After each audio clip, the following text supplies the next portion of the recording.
It takes a village to raise a child.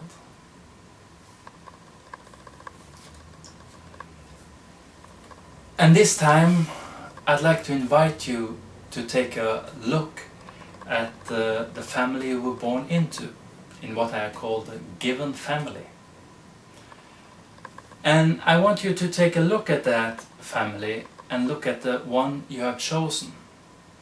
Chosen family. And a chosen family does not always need to be with children that's coming from you, that your father or mother, or it does not mean necessarily only sexual relationships. It might be like, I think of this person as my chosen brother, or this as my chosen sister.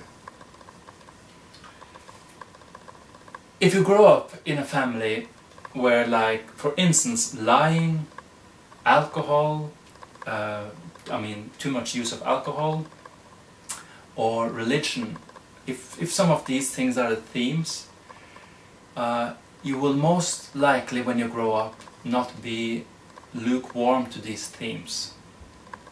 So if alcohol was the problem, you probably either let that affect your life, so you probably drink a lot whenever you see a problem, or you see alcohol as a problem.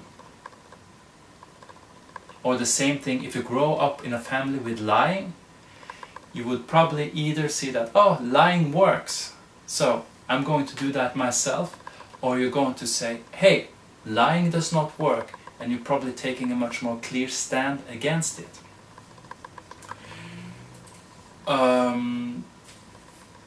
So I'm just saying that these things that you grow up in your given family is mostly to be something you feel like home. So if your parents were good at making pizza, and you have the memories of Friday evening sitting down, playing games and eating wonderful home-baked pizza, then probably whenever you later get the smell of pizza, you get a good memory. And now I'm asking you to take a look back at your family and think, how would it be to grow up? Let's assume that your parents are divorced. Instead of them moving away from each other, and you, in this case, traveling between the two, or staying with one but visiting the other, instead of that, your parents would still stay and with their new partners. So you would have more access to people, and maybe you would get some half brothers and half sisters. How would this make you think about growing up?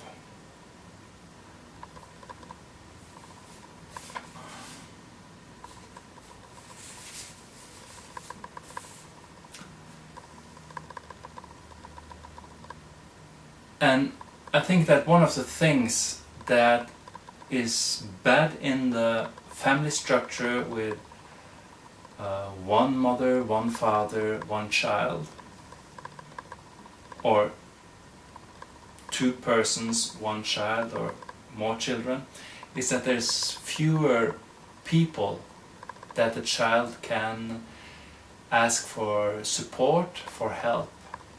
So if you have a child and this child loves sports, and none of the mother, father, or none of the people looking after these children or raising these children are interested in sport, that child will probably lack something. And I think that one thing when you have many more people in a family is that the child can get its needs more fulfilled. So maybe it's not the biological father, mother who is the one interested in sport, but the lover of the mother. So this is one way to have more resources available in the same house. And again, if you go back in time, Like I grew up in a house with we were 5 children, 2 adults.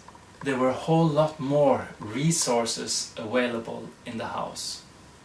I'm talking about resources in the sense of people. And like when my mother was traveling away for her business trips, my father died when I was quite young, there would still be somebody left in the house to look after me. So she had an incredible amount of freedom, as well as I was in safe situations with the wives of my brothers or my families in this house. If you are a poly family, or if you think that you want to have a family which is structured maybe a little bit differently than the 1 father, 1 mother, 1 to 2 children family, then think back to the choices you made, and think back to who influenced you.